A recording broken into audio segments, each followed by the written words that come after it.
చంద్రబాబు నాయుడు నమ్మడం అంటే చంద్రముఖిని నిద్ర లేపడమే అని. ఎన్నికలు అయిపోయిన తర్వాత రోజు నుంచి రకరకాల భయాలు, రకరకాల ప్రలోభాలు అదే పనిగా పెడుతూ ఒక 11 మందిని మాత్రం భయపెట్టో, ప్రలోభాలు పెట్టో తీసుకోవడం జరిగింది. ఇదే మాటలు నేను ఎన్నికలప్పుడు చెప్పిన.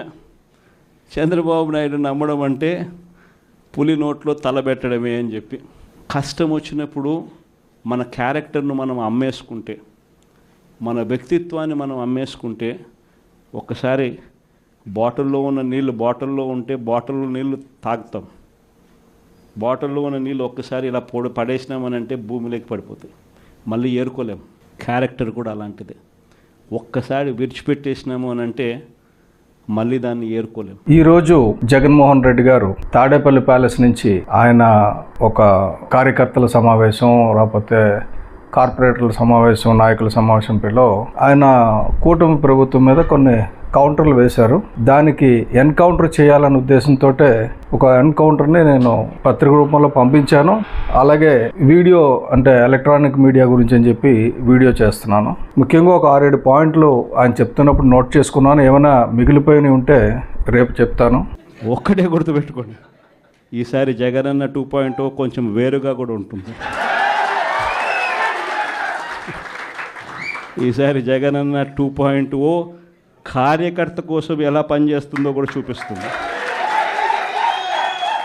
జగన్ 2.0 వెర్షన్ 2.0 కార్యకర్తల కోసమే. అంటే ఇప్పటివరకు కార్యకర్తలను పట్టించుకోలేదు అనే ఉద్దేశమే కదా. రెండోది, ఇంకా ప్రజలతో సంబంధం లేదు, మనం ఇంకా దాచుకోవడం దోచుకోవడం అనే కార్యక్రమం ఇంకా గట్టిగా చేద్దామనే కదా.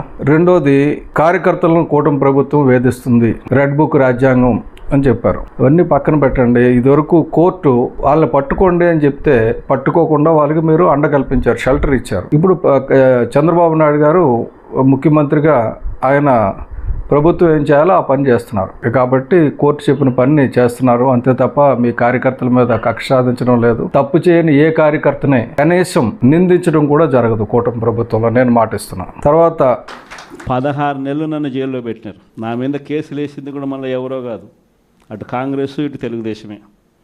నా పిటిషన్లో ఎవరు పిటిషనర్స్ అంటే అటు కాంగ్రెస్ ఎమ్మెల్యేలు, ఇటు తెలుగుదేశం పార్టీకి సంబంధించిన నాయకులు. కేవలం రాజకీయంగా ఎదుగుతున్నాను అని ఒకే ఒక కారణంతో దొంగ కేసులు బనాయించారు. 16 నెలలు జైల్లో పెట్టినారు. కానీ ఏమైంది? బయటికి రాలా, ముఖ్యమంత్రి కాలా.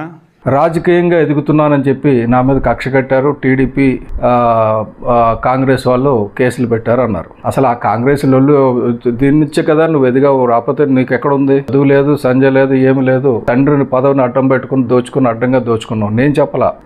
నీ దగ్గర ఇప్పుడు మొన్న మంత్రులుగా పనిచేసిన కన్నబాబు చెప్పారు జైలుకి బెయిల్కి మధ్య ఊగిసలాడుతున్నావు అని. అలాగే బొత్స సత్యబాబు చెప్పారు నువ్వే తండ్రిని చంపేశావని. అలాగే ధర్మాన ప్రసాద్, ఆయన కూడా మంత్రి పదవి ఇచ్చారు కదా, ఆయన కూడా చెప్పారు మీరు 42 సూట్ కేసు కంపెనీలు పెట్టిన దొంగ అని. ఇవి మీ వాళ్ళు ఇచ్చిన సర్టిఫికెట్లు. వాళ్ళందరినీ మీరే పెట్టుకున్నారు పని, వాళ్ళ మీద మీరేం పగపట్ల. 16 నెలలు నన్ను జైల్లో పెట్టారు. ధైర్యంగా నిలబడ్డాను, పైకి వచ్చాను, సీఎం అయ్యాను. 16 నెలలు జరబడ్డారు, ధైర్యంగా ఉన్నారు, సీఎం అయ్యారు, బాగుంది.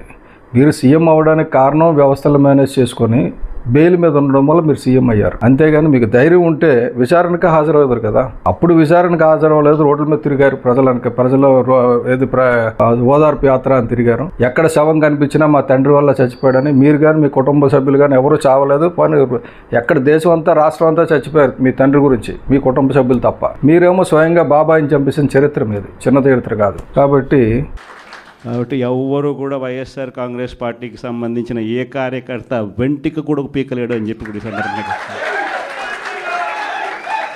ఎక్కడ వెనకడు గేయలేదు, ధైర్యంగా నిలబడ్డాను. ధైర్యంగా నిలబడ్డావు అంటే విచారణకు హాజరవడం. నువ్వు బెయిల్ తీసుకొని 10 ఏళ్ళు అయింది, విచారణకు హాజరవ్వాలా అంటే నువ్వు ఎంత భయపడుతున్నావో విచారణకి అర్థమవుతుంది. నెక్స్ట్, అన్యాయంగా జైల్లో పెట్టారన్నారు కదా. అన్యాయంగా జైల్లో పెడితే జప్తు చేసిన ఆస్తులు నీవు కావా? జప్తు చేసిన ఆస్తులు నీవు కావని చెప్పొచ్చు. నన్ను జప్తు చేసిన ఆస్తులు ఎవడైనా ₹1, నా ఆస్తి ₹1 జప్తు చేయగలరు ఎవరైనా? ఎందుకు నీ ఆస్తులు ఎందుకు జప్తు చేశారు అంటే కోర్టు జప్తు చేసింది ప్రభుత్వం కాదు, కోర్టు. అది గుర్తుపెట్టుకోండి. మీరు కోర్టు ధిక్కారం చేస్తున్నారు జప్తు చేసింది కాదంటే. మరో 30 ఏళ్ళు మనం అధికారంలోకి వస్తున్నాం, మరో 30 ఏళ్ళు ఉంటామన్నారు కదా. కళ్ళ కానండి, పగటి కళ్ళు మంచివి కాదు, కళ్ళ కనొచ్చు. మీరు ఇదివరకు అలాగే కళ్ళ కని అయ్యారు. కానీ మరో 30 ఏళ్ళు ఉండడానికి ఋషికొండం ధ్వంసం చేసి బ్రహ్మాండాన్ని ప్యాలెస్ కట్టుకున్నారు. మీ సీవ్యూ బాత్రూమ్లు బెడ్రూమ్లు అన్నీ చూశాను నేను. అది మీరు ఏమనుకున్నారంటే 30 ఏళ్ళు ఉండిపోతామని ఇదివరకు అనుకున్నారు. ఆ భ్రమల నుంచి పైకి రండి. భ్రమల నుంచి పైకి రాకపోతే నష్టం వస్తుంది. ఎందుకంటే ఇప్పుడు 30 ఏళ్ళ పాలన భవిష్యత్తులో ఉంటుందో లేదో నాకు తెలియదు, కానీ మీకైతే విచారణకు హాజరైతే మాత్రం జైలు 30 ఏళ్ళు ఉండొచ్చు అని నేను అనుకుంటున్నా. తప్పకుండా జైల్లో కూర్చొని చక్కగా ఏది చేయకూడదు అనేది మీరు రాస్తే బాగుంటుంది. ఎందుకంటే ఏ తప్పులు చేశారని మీకు బాగా తెలుస్తుంది కాబట్టి.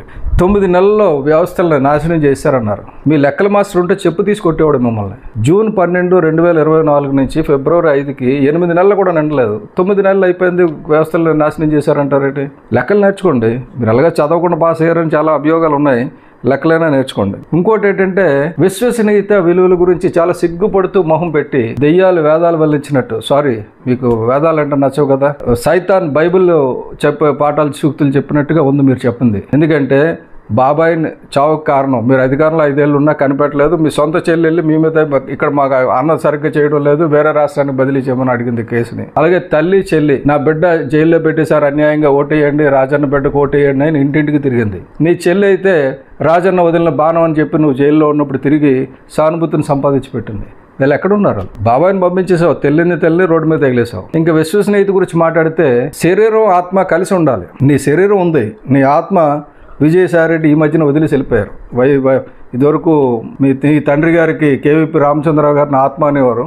అటువంటిది నీ ఆత్మ కూడా నేను వదిలేసి వెళ్ళిపోయింది. ఇంకా విశ్వసనీయత విలువలు పారదర్శకత మాట్లాడొద్దు. అది వెర్షన్ 1.0 డైలాగ్. వెర్షన్ 2.0లో అది లేదు. వెర్షన్ 2.0లో రామకృష్ణ అంటూ రిమైనింగ్ లైఫ్ అంతా కూడా జైల్లో గడపడం, అది నీ వెర్షన్, నీకు జరగబోయేది. ఇవన్నీ కళ్ళకంటూ ఉండండి, తప్పులేదు. కానీ కార్యకర్తల్ని కార్పొరేటర్లు వాళ్ళని ఎందుకు మోసం చేయడం, అన్యాయంగా కక్ష తీర్చుకుంటుంది, ఇవన్నీ కరెక్ట్ కాదు. మీరేమో కోవిడ్ సమయంలో కూడా బ్రహ్మాండంగా సేవలు అందించేసామన్నారు. ఎక్కడ అందించారు? కేంద్ర ప్రభుత్వం ఇచ్చారు. నెక్స్ట్ పథకాలు ఆపలేదన్నారు. పథకాలు ఆపలేదు, కానీ కలెక్టర్ ఆఫీసులు తాకట్టు పెట్టేశారు, జిల్లా పరిషత్తులు తాకట్టు పెట్టేశారు.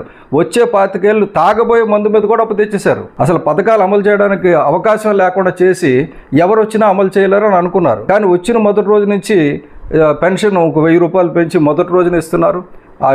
సూపర్ 6 గురించి మీరు మాట్లాడే ముందు ఆలోచించాల్సింది ఏంటంటే సూపర్ 6లో కొన్ని అమలు చేస్తున్నారు, గ్యాస్ సిలిండర్లు వంటివి, పెన్షన్ పెంపు, ఇవన్నీ మిగతా అమలు చేస్తారు. మీరు అంతా విచ్ఛిన్నం చేసి వదిలేసి అమలు చేయలేరు అనుకున్నారు కదా.